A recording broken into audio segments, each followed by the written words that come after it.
All right, you can ace the PMI-RMP exam.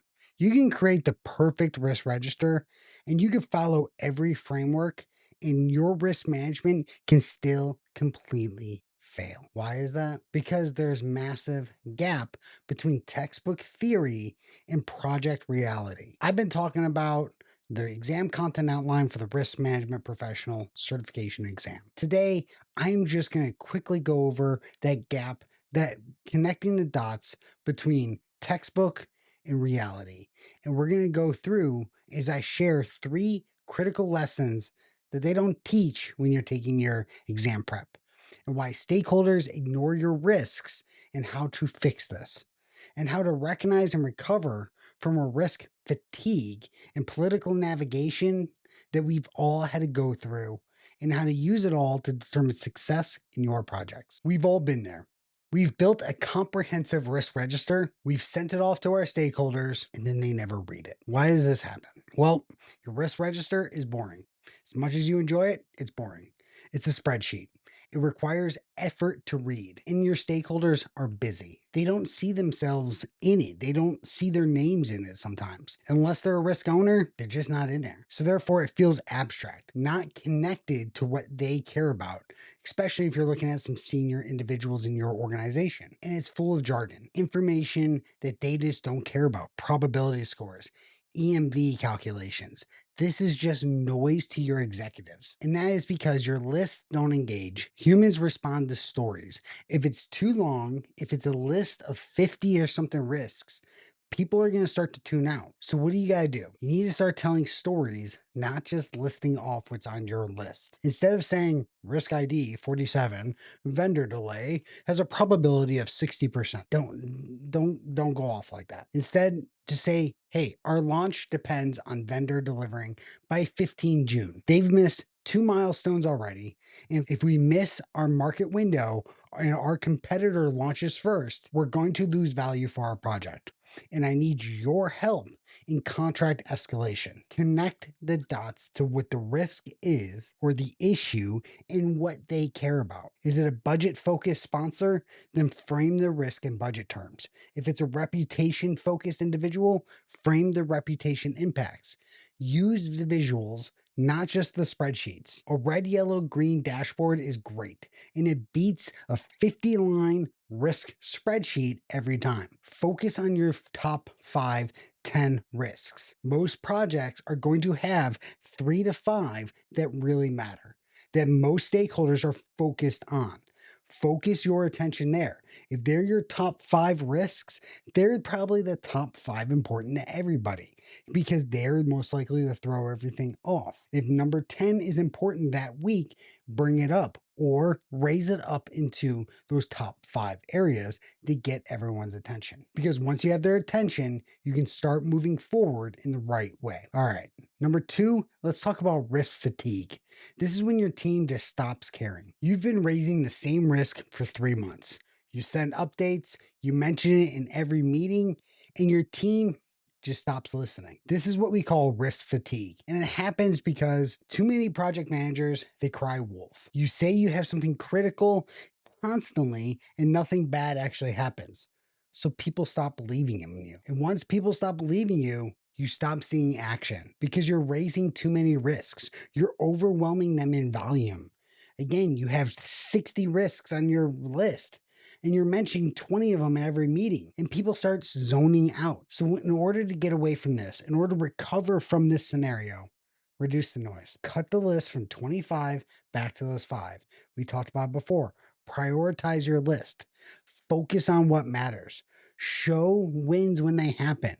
Get yourself some short wins, some early wins up front. And when risk management prevents a problem, celebrate it. Show the value added to the stakeholders and the organization, and make sure it gets visible support across the organization. Because if the sponsor publicly supports a risk management process by a risk owner and holds people accountable if something doesn't happen, the team starts taking things a little more seriously. Also, make it interactive. Ask questions. What are you worried about? Make it conversational. not lectures. When I inherited a unit in the Marine Corps, we had tons of risks. We had, if anything, my issue list was worse than my risk list. And the team was numb to it. People stopped caring about things. We're so far behind, we're never going to get anywhere. So instead, I took the top five things we need to get done. I said, get those things done. I cut out our weekly meetings, had a short 15-minute stand up with my leadership individuals, and I made sure that they're actioning those five things. And at the end of the week, when they had everything done, I said, great job, gave them a motivational speech, told them to go enjoy their weekend. The next weekend or next Monday, they showed up. I had a new list of five things they had to get done. These were my top five priorities. Focus on those. And in turn, we started making progress. But they just had a list of 50 things they needed to get done, they weren't getting it done because they were just overwhelmed. And that's how you need to treat your stakeholders when it comes to your projects. And the last topic I want to cover are the political skills. Here's the uncomfortable truth that not a lot of risk managers and project managers are ready to take. Not all risks are treated equally, and it's not always based on probability and impact. Sometimes political realities come into play. Some stakeholders' risks are going to get prioritized. If your CFO raises a risk, it might get a little more attention than if you, as the junior PM, raise the same risk. But at the same time, your executives don't always want to hear about the problems. They want confidence and they want solutions. So for you, you need to start building those relationships early before you ever need them. If stakeholders trust you, they're going to listen to you when you raise those uncomfortable truths that they don't want to hear. Frame your risks in the right mindset. Instead of saying, we might fail, try, here's how we de-risk this to increase success probability. Same information, different framing. You got to pick your battles. Give the upside instead of the downside in order to make them feel better about the actual risk. And make sure you're picking your battles. You can't escalate everything. Do things at your level as far as you can, and then choose the risks and what actually threatens your project and the level of success that you need to get to. Because when you escalate versus handle, that means that you need resources, you need money, you don't have control. The risk is threatening your organizational objectives, and you've exhausted all project level options. Don't escalate when you can handle it within your authority. When it makes you that is what's going to make you look incompetent, or when timing is wrong, it's just going to damage your reputation. So what can you control in your projects? Well, we already know you can't control organizational politics. You can't force stakeholders to care.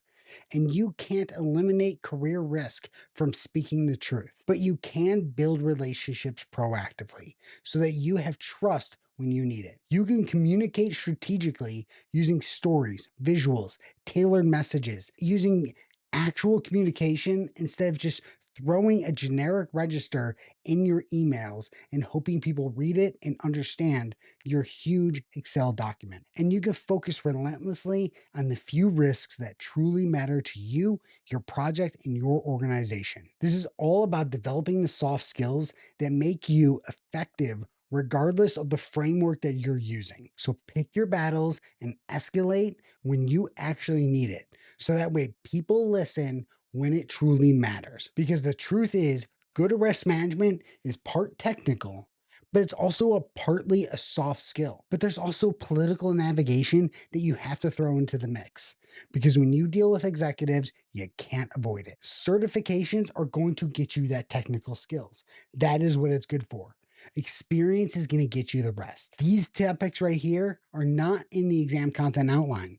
They're not really tested on the RMP. They're focused on that technical side, but they're going to determine whether your risk management actually works. So these are the lessons they don't teach in the certification courses. My PMI-RMP exam prep course will teach you the frameworks, the ECO, and everything you need to earn that certification. If you're interested, I have a link down in the description. But the certification teaches you theory. Projects are going to teach you reality. So get yourself into the mix. You're gonna deal with, rough stakeholders, risk fatigue, and political dynamics that just cause you issues. But don't be afraid of them. Hopefully you got something great out of this video today. If so, make sure you like it, throw down a comment. What are your thoughts? and subscribe to my channel so you can get more updates as I talk about project management, risk management, and leadership. I'm Russ Parker, the Bearded PM, out.